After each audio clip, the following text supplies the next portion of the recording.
नमस्कार, आप देख रहे हैं आईएनडी इम्पैक्ट। प्रचार धुआंधार, दिग्गजों की हुंकार। मैं हूं आपके साथ संचिता शुक्ला।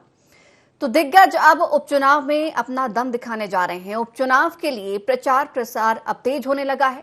उपचुनाव की मैदानी जंग अब दिखने लगी है।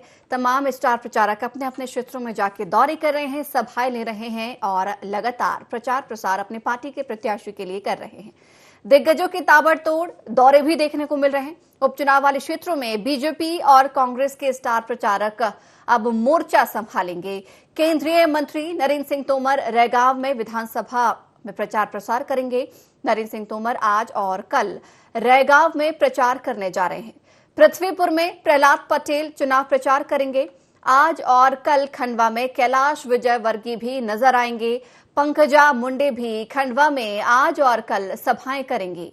सीएम शिवराज सिंह चौहान का भी आज पृथ्वीपुर दौरा है। चुनाव प्रचार में सचिन पायलट को मैदान में कांग्रेस उतारने जा रही है, यानी कि अब नया दांव यहां पर कांग्रेस ने खेला है।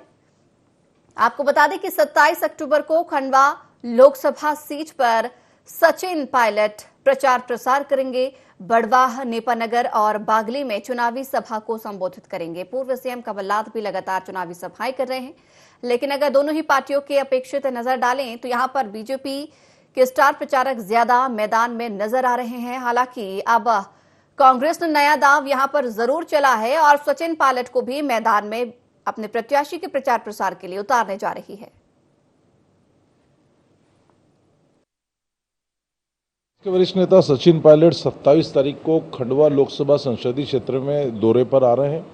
वे जयपुर से इंदौर आएंगे और इंदौर के बाद वे बुरहानपुर के शाहपुर में पहली उनकी सभा होगी। उसके बाद वे फिर छेगांव माकन जाएंगे। उसके बाद फिर उनकी सनावद के अंदर जनसंपर्क सभा का और लोगों से मिलने का संवाद का कार्यक्रम है।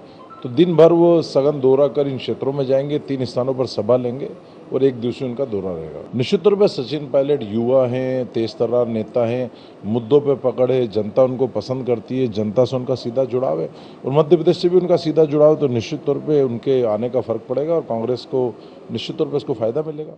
है ना, अच्छी बात है, मोस्ट वेलकम। सचिन पायलट के अंदर की पीड़ा भी वो भी जानते हैं।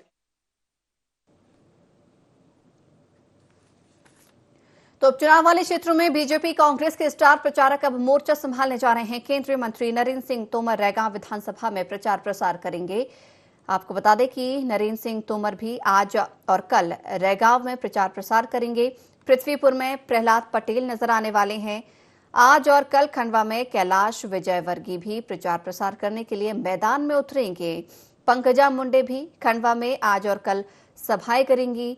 मुख्यमंत्री शिवराज सिंह चौहान भी पृथ्वीपुर का आज दौरा करेंगे। चुनाव प्रचार में अब कांग्रेस ने नया दांव खेला है, सचिन पायलट को मैदान में उतारने जा रही है। आपको बता दें कि 27 अक्टूबर को खंडवा लोकसभा सीट पर सचिन पायलट प्रचार प्रसार करेंगे।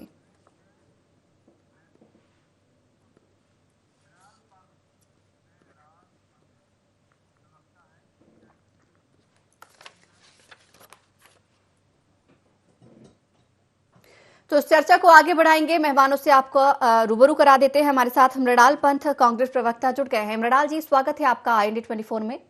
नमस्कार। मृणाल जी, अब कांग्रेस सचिन पायलट को मैदान में उतरने जा रही है। कितना फायदा यहां पर मिल सकेगा, क्योंकि कहीं ना कहीं युवा चेहरा है, काफी फैन फॉलोइंग भी उनकी रही है, दिग्गज नेता भी माने जाते हैं। अब खंडवा में कांग्रेस उनका फायदा लेगी?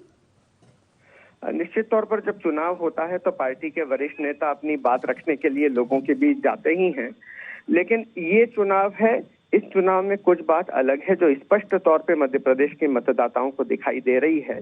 हम भले ही नेताओं को प्रचार में अलग अलग कारणों से अलग अलग जगह पर भेज रहे हैं, परंतु कांग्रेस पार्टी के पास निश्चित तौर पर एक लीड दिखाई देती है और उसका कारण यह है कि 18 साल तक प्रदेश में सरकार बनाने वाली पार्टी के पास इतनी राजनीतिक विपन्नता है कि चुनाव लड़ाने के लिए उसे भारतीय जनता पार्टी के परिवार के बीच में प्रत्याशी भी नहीं मिले।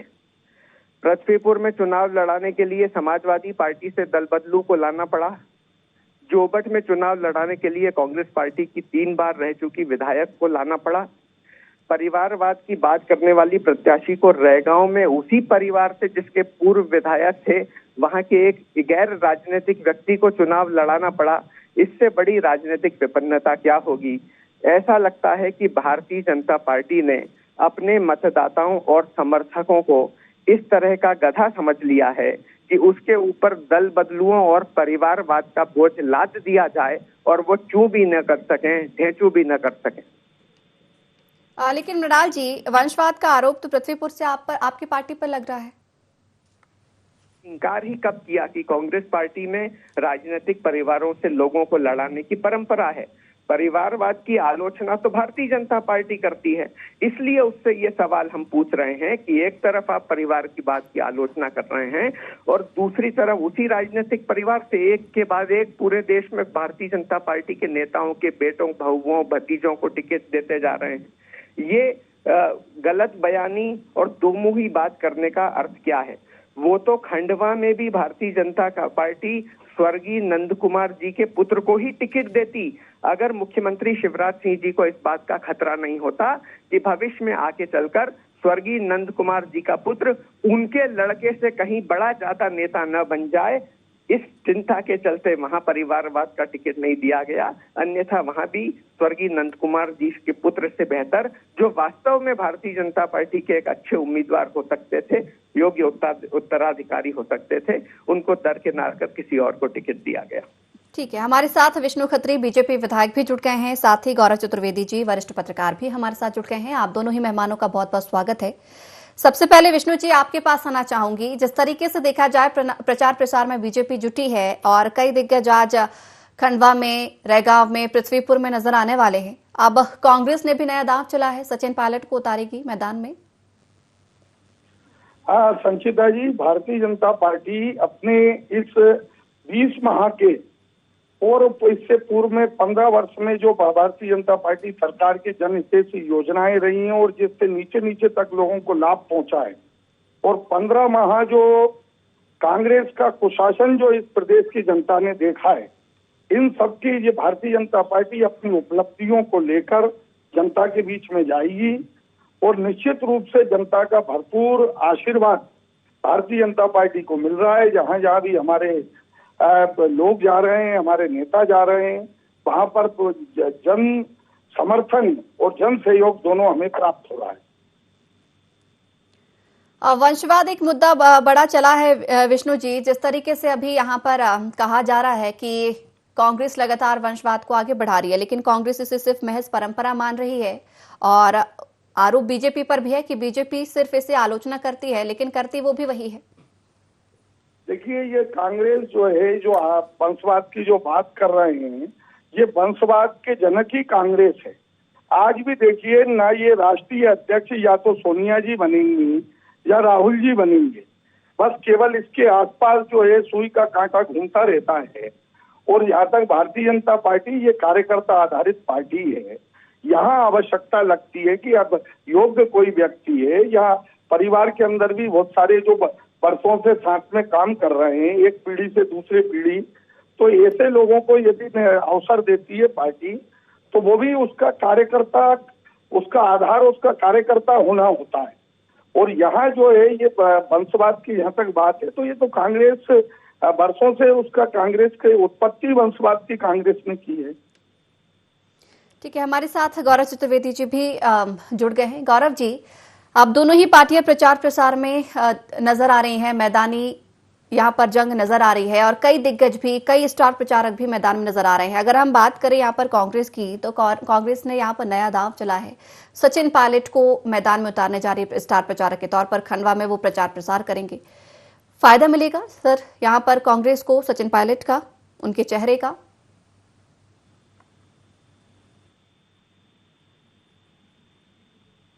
गौरव जी, आवाज पहुंच रही है आप तक हमारी? चलिए, गौरव जी को वापस से जोड़ने का प्रयास किया जाएगा। हमारे साथ हमारे दोनों मेहमान लगातार बने हुए हैं। मृणाल जी, जिस तरीके से यहाँ पर वंशवाद लगातार मुद्दा उठा है, अभी आपने भी आरोप लगाया बीजेपी पर कि बीजेपी भले ही इसकी आलोचना करती रही है, लेकिन कहीं न कहीं इसका नजर आया। लेकिन साफ तौर पर देखने वाली बात यह भी आ रही है कि राष्ट्रीय नेतृत्व पर बार बार कांग्रेस पर सवाल खड़े होते रहे हैं। कांग्रेस पार्टी ने तो कभी इंकार ही नहीं किया कि देश के लिए बलिदान और त्याग की परंपरा को निभाने वाले परिवार हमारी पार्टी की एक बहुत महत्वपूर्ण कड़ी हैं। जी। इसलिए सवाल कांग्रेस पार्टी से नहीं पूछा जाना चाहिए, सवाल तो उस पार्टी से पूछा जाना चाहिए जो एक तरफ वंशवाद की आलोचना करती है लेकिन परिवार के लोगों को एक के बाद एक टिकट देती जा रही है। इसीलिए मैं ये भी पूछना चाहता हूं विष्णु जी से, थोड़ी देर पहले वो कह रहे थे कि अगर भारतीय जनता पार्टी कार्यकर्ता आधारित पार्टी होती तो इन तीनों विधानसभा सीटों में कम से कम भारतीय जनता पार्टी के किसी योग्य कार्यकर्ता को ही ढूंढ के टिकट देते। समाजवादी पार्टी से या कांग्रेस पार्टी से प्रत्याशी आयात करने की क्या जरूरत थी?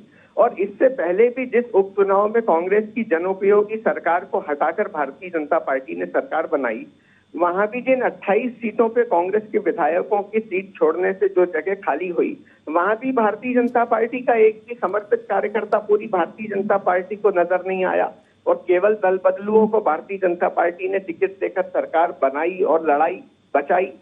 तो ऐसी स्थिति में ये कहना कि भारतीय जनता पार्टी कार्यकर्ताओं की पार्टी है, बिल्कुल गलत बात है। भारतीय जनता पार्टी पूरी तरह से अवसरवाद स्वार्थ की पार्टी बनकर रह गई है, जो एक से ज्यादा उदाहरणों में पूरे देश में और प्रदेश में जनता ने साफ तौर पर देख ली। ठीक है, इसकी प्रतिक्रिया मैं विष्णु जी से लूंगी, लेकिन हमारे साथ गौरव चतुर्वेदी जी वरिष्ठ पत्रकार जुड़ गए हैं। गौरव जी, जिस तरीके से यहाँ पर मैदान में तमाम दिग्गज नेता नजर आ रहे हैं, अगर हम बीजेपी की बात करें, कांग्रेस की बात करें, लगातार बीजेपी के स्टार प्रचारक भी तीनों विधानसभा सीटों में मोर्चे संभाले हुए हैं, लोकसभा सीट में भी यहाँ पर मोर्चे संभाले हुए हैं, लेकिन यहाँ पर कांग्रेस ने अब नया दांव खेला है। सचिन पायलट को मैदान में उतारने जा रही है, जो खंडवा में अपना दमखम दिखाएंगे, सभाएं करेंगे, प्रचार प्रसार करेंगे। कहीं ना कहीं फायदा मिलेगा इसका कांग्रेस को सचिन पायलट के चेहरे पर? चुनाव को जीतने के लिए दोनों ही राजनीतिक दल साम-दाम दंड-भेद का उपयोग करते हैं और हर वर्ग के मतदाता को किस तरीके से प्रभावित किया जा सकता है उसको लेकर के प्रचारकों को वहां पर नियुक्त किया जाता है। अगर सचिन पायलट वहां आ रहे हैं तो एक ये माना जा सकता है कि युवाओं को और क्रूजर वोटों को लेकर के एक रणनीति के तहत पर काम किया जा रहा है। जी गौरव जी, यहाँ पर एक और चीज और देखने में आ रही है इस बार। अगर हम बीजेपी की बात करें तो बीजेपी ने इस बार नया यहाँ पर एजेंडा उठाया हुआ है। वंशवाद एक नया शब्द यहाँ पर देखने को मिल रहा है। हालांकि शब्द नया नहीं है, इसके पहले भी कई बार आरोप प्रत्यारोप लगते रहे हैं, लेकिन इस बार फिर से ये जो उपचुनाव होने जा रहा है, यहाँ पर बीजेपी ने वंशवाद प्रमुख मुद्दा बनाया हुआ है। देखिए, किसी भी चुनाव को जीतने के लिए कई बार मुद्दों को बदला जाता है। जिस वंशवाद को लेकर के भारतीय जनता पार्टी हमेशा कांग्रेस को कोसती आती, उसी वंशवाद को लेकर के भारतीय जनता पार्टी ने पिछले विधानसभा चुनाव में भी अपने कई सारे प्रत्याशियों को मैदान में उतारा था। इस बार जरूर उन्होंने वंशवाद को लेकर के एक दो सीटों पर, एक ही सीट पर लोकसभा चुनाव में उन्होंने अपना प्रत्याशी नहीं दिया है। तो इसे यह कहना कि वंशवाद के खिलाफ भाजपा हो गई है, बिल्कुल भी नहीं है। कांग्रेस भी वंशवाद समर्थक है और भाजपा भी वंशवाद समर्थक है। ठीक है सर। विष्णु खत्री जी भी हमारे पास लगातार बने हुए हैं। विष्णु जी, जिस तरीके से अभी कांग्रेस का आरोप रहा है कि आप भले ही लगातार पार्टी का ये आरोप लगा ले, लेकिन अवसरवाद की पार्टी ही बीजेपी रह गई है। देखिए, बीजेपी लगातार विकास की बात करती है। अभी एक बात जो हमारे मित्र ने कही थी कि ये जनहितैषी और सरकार को का विषय, आप सबने देखा कि 15 माह जो कांग्रेस की सरकार जब इस प्रदेश के अंदर रही, जो झूठे नारे देकर आई थी कि हम किसानों का 2 लाख का कर्ज माफ करेंगे, बेरोजगारों को, नौजवानों को बेरोजगारी भत्ता देंगे, हम जो है अनेक प्रकार के जो स्वप्न दिखाकर और के वो इनके राष्ट्रीय अध्यक्ष राहुल गांधी जी ने इसी मध्य प्रदेश की धरती मंदसौर पर ये कहा था कि यदि ऐसा हम 2 लाख का किसानों का कर्ज माफ नहीं कर पाएंगे तो 1, 2, 10 दिन में हम मुख्यमंत्री बदल देंगे। लेकिन किसानों का 2 लाख का कर्जा माफ नहीं हुआ, ना नौजवानों को बेरोजगारी भत्ता मिला, और उसके उल्टे जो मध्य प्रदेश की भारतीय जनता पार्टी की शिवराज जी की सरकार की जो जनहितैषी योजनाएं थी, संबल जैसी योजना, जिसमें कोई गरीब परिवार का यदि कमाने वाला चला जाता था तो उसे 4 लाख रुपए मिलते थे, अंत्येष्टि के लिए 5,000 रुपए, अपंगता यदि हो जाती है किसी प्रकार की 2 लाख रुपए, मुख्यमंत्री कन्यादान के अंदर जो हम 25,000 रुपए की राशि देते थे, उस पर इन्होंने ढपोल संख जैसे घोषणा तो कर दी कि हम 25 के स्थान पे हम 50 देंगे, और लेकिन उसके अंदर किसी एक कन्या को भी 1 रुपए नहीं मिला।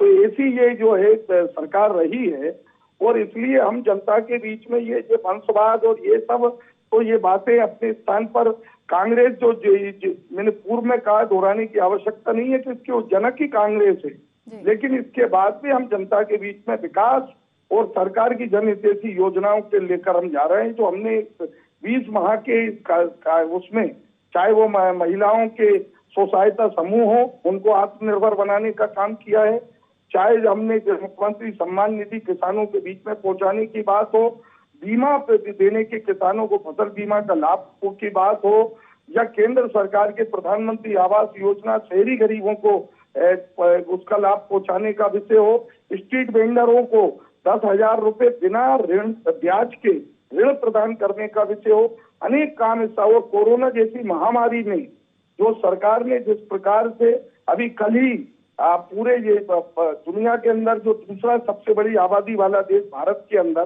चाइना के आंकड़ों पर तो कोई विश्वास नहीं करता, लेकिन भारत के अंदर 100 करोड़ लोगों को वैक्सीनेशन का कार्य करना, ये वास्तव में नरेंद्र मोदी जी का कुशल नेतृत्व और माननीय शिवराज जी के प्रदेश के नेतृत्व के कारण ही संभव हुआ है। और एक भी, मैं भाई इस आपके माध्यम से कहना चाहता हूँ, एक भी कांग्रेसी मित्र ने वैक्सीनेशन के कार्य के अंदर इन्होंने अफवाहें फैलाने का तो काम किया है, लेकिन उसमें किसी प्रकार का सकारात्मक सहयोग प्रदान करने का काम, समाज के अंदर वैक्सीनेशन का प्रचार प्रसार करने का काम नहीं किया है। और ये सारी चीजें जनता जनार्दन जानती है, और इन सारे मुद्दों पर ये प्रदेश का चुनाव होने वाला है और निश्चित रूप से हम जीतेंगे इसको। ठीक है मृणाल जी, क्या कहेंगे जिस तरीके से यहाँ पर विकास की बात की जा रही है कि विकास की बात बीजेपी ने की है, कांग्रेस कार्यकाल के दौरान कई योजनाएं बंद कर दी गई थी, गरीबों के लिए यहाँ पर योजनाएं जो शुरू की गई थी, इस तरीके के तमाम आरोप पहले भी लगते रहे हैं, इस बार भी प्रमुख मुद्दा ये बना है, विकास की बात बीजेपी कर रही है। संचिता जी, हकीकत इसके बिल्कुल उलट है। वास्तविकता यह है कि अपने छोटे से कार्यकाल में कमलनाथ जी की सरकार ने जितने जनहितैषी निर्णय लिए वो प्रदेश की जनता को सालों साल तक याद रहेंगे। जिस तरह से उन्होंने इंदिरा गृह ज्योति योजना के अंतर्गत बिजली के बिलों की कमी की, सरकार बदलने के बाद से ही पूरे प्रदेश में जनता बढ़े हुए बिजली बिलों से त्राही त्राही कर रही है, और शिवराज सिंह जी की सरकार लूट खसोट में कहीं कमी नहीं छोड़ रही। पेट्रोल, डीजल और गैस के बढ़ते हुए दाम नरेंद्र मोदी जी की सरकार की असफलता को कोरोना के समय में जनता की तकलीफों के बावजूद गिना रहे हैं और बार बार बता रहे हैं। इसी तरह से शुद्ध के लिए युद्ध और माफिया के विरुद्ध जो क्रांतिकारी अभियान कमलनाथ जी की सरकार ने चलाए थे, भारतीय जनता पार्टी की सरकार आते ही स्थिति उसके विपरीत हो गई। हमने देखा कि नेमावर में भारतीय जनता पार्टी के कार्यकर्ताओं ने एक ही आदिवासी परिवार के 5 लोगों की किस तरह से हत्या की। हमने देखा कि मंदसौर में किस तरह से गाड़ी से बांधकर खींचकर गरीब लोगों को मारा जा रहा है। हम देख रहे हैं कि किस तरह से सरकार बदलने के बाद ही महिलाएं फिर से पूरे प्रदेश में असुरक्षित हो गई हैं। हम देख रहे हैं कि पूरे प्रदेश के हर हिस्से में बदहाल सड़कों के कारण हर जगह हर रोज गाड़ियों से गिरकर महिलाओं, बच्चों, बालिकाओं और युवाओं के मरने की दुखद खबरें रोज आ रही हैं।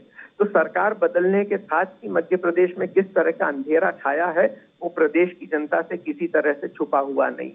जहां तक कोरोना के 100 करोड़ वैक्सीनेशन की बात है, ये तो पूरे डॉक्टर, सामाजिक कार्यकर्ताओं, नर्सों और हिंदुस्तान की पूरे नागरिकों के मिले जुले अभियान का परिणाम है, जिसकी भारतीय जनता पार्टी श्रेय लेना चाहती है। अगर इतना ही मध्य प्रदेश और देश के नागरिकों की चिंता होती तो जिस समय हिंदुस्तान के लाखों लोग कोरोना में वैक्सीन के अभाव के कारण मर रहे थे और ऑक्सीजन के अभाव के कारण मर रहे थे, उस समय प्रधानमंत्री 15 दिन तक कहां गायब थे, ये जवाब भारतीय जनता पार्टी को देना चाहिए। और देश के नागरिकों की जरूरत की वैक्सीन उस समय विदेशों को क्यों भेजी जा रही थी, ये जवाब उनको देना चाहिए। अब जब हालात काबू हुए हैं, तब कई लाखों लोगों के दुखद देहांत के बाद 100 चूहे खाकर बिजली हज को चली वाली कहावत पर प्रधानमंत्री जी 100 करोड़ टीके का श्रेय लें, ये एक वरिष्ठ नेता और देश के प्रधानमंत्री को शोभा नहीं देता, क्योंकि ये पूरे राष्ट्र का स्वाभिमान है, पूरे राष्ट्र की सामूहिक जीत है। ये किसी पार्टी विशेष की, किसी एक व्यक्ति की जीत नहीं है। इसमें हर हिस्से का अपना योगदान रहा है। इसे राजनीति का मुद्दा बनाना मैं उचित नहीं समझता।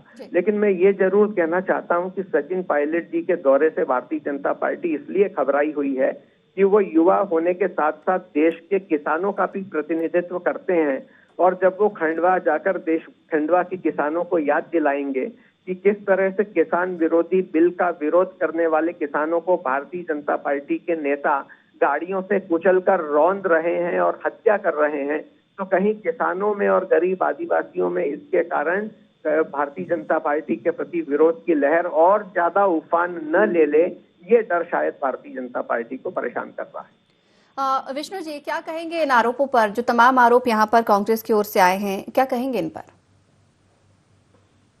चुनाव होते हो, विशेष रूप से उपचुनाव, इसमें स्टार प्रचारक जो भी दोनों दल अपने स्टार प्रचारकों को निश्चित करते हैं और वो लोग आते हैं और प्रचार करते हैं। भारतीय जनता पार्टी की भी ओर से हमारे स्टार प्रचारक वहां जा रहे हैं और जाएंगे। लेकिन यहाँ तक जनता की बात है, देखिए सचिन पायलट जी आए, स्वागत है उनका, वो अपनी बात रखें।